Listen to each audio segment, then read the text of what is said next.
Hi, and welcome to Nutritious Delicious. I'm Rebecca. And I'm Dr. Holly. And today we're here to just talk about cleansing and detoxification. Yeah, a lot of people get very confused about this subject.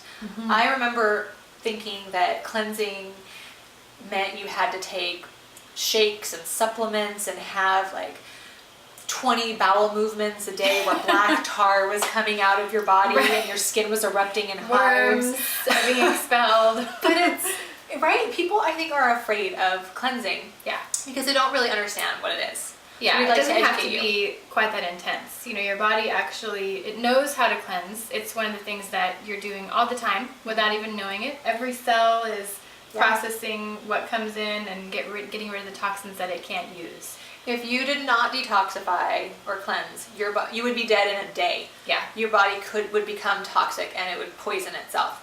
So give your cells a big thank you today after watching this video for doing such a good job. Right. That being said, we do live in a world where there are a lot of chemical toxins and food toxins that creep in.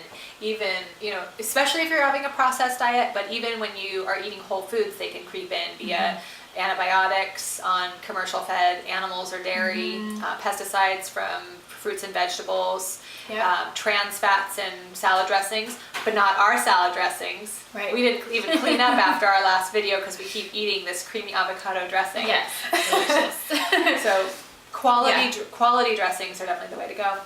So yeah, we live in a toxic environment, so all of us need a little assistance to boost and promote our detoxification and cleansing mechanisms. Yeah, and thankfully a lot of the nutrients that are in healthy foods help to promote those detox pathways. So things, antioxidants, just any really, vitamins and minerals can help promote detoxification. Quality sea salts, apple cider vinegar. We're going to be doing a whole lot of videos with cleansing in mind, so stay tuned on our Facebook page, Nutritious Delicious on Facebook, and as well as mine and Holly's blogs for more cleansing tips and recipes. But the three things that we really want to talk to you about today are choosing good quality foods, not eating processed foods, and what was the third one that we really wanted to talk about?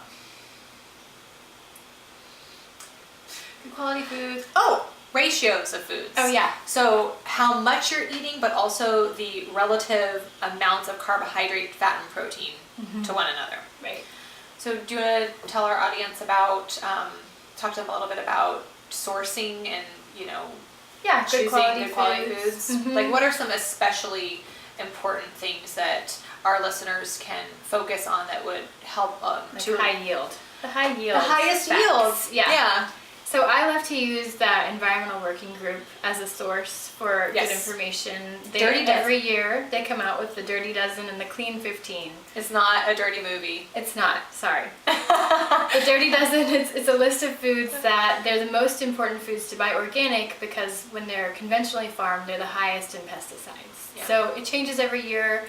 We'll post the link for you to look up what it is right now.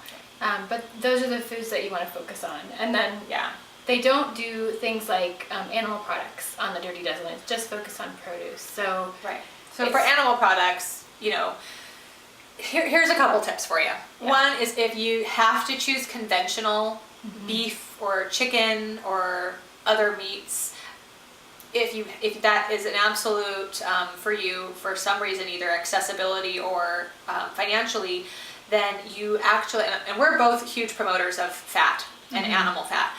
But you do not want to consume fat from dirty animals, from sick animals, because that is where toxins accumulate. Antibiotics, pesticides from the food that they're fed, any dirtiness that they have going on in their body is going to be stored in their fat cells.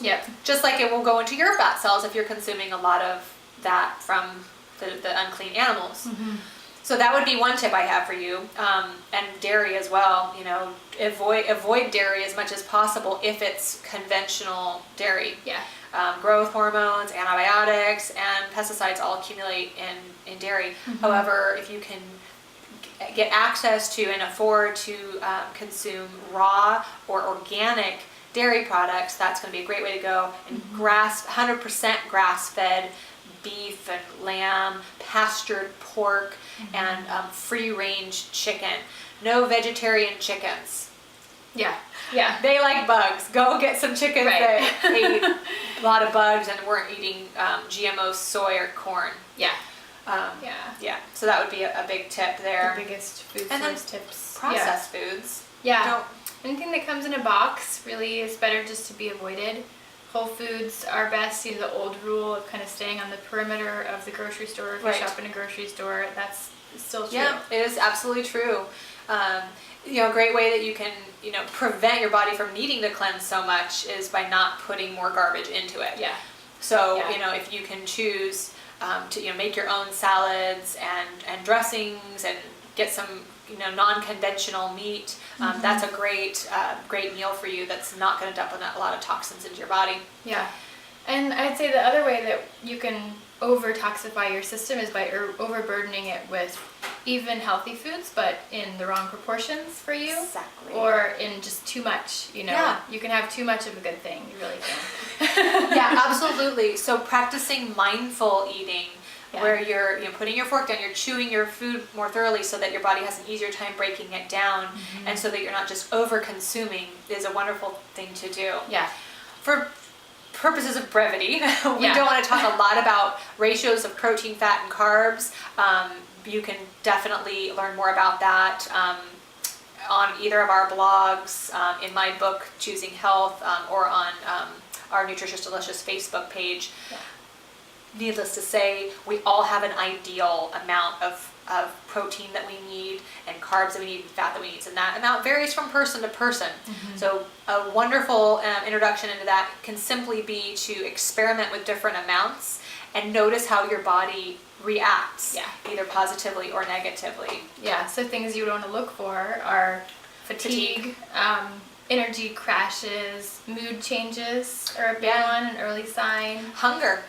If you cannot go even 3 hours between meals, it's a really good sign that your ratios were off and possibly needing to turn the volume up on some good quality protein and fat. Maybe turn down the carbs a bit, or choose some less starchy carbohydrates. I have a starch checklist on my website that's really useful. You probably have it on your blog as well, but talking about the amounts of starch and carbs in relative vegetables and leafy greens and things like that. Yeah, that can be helpful to experiment with.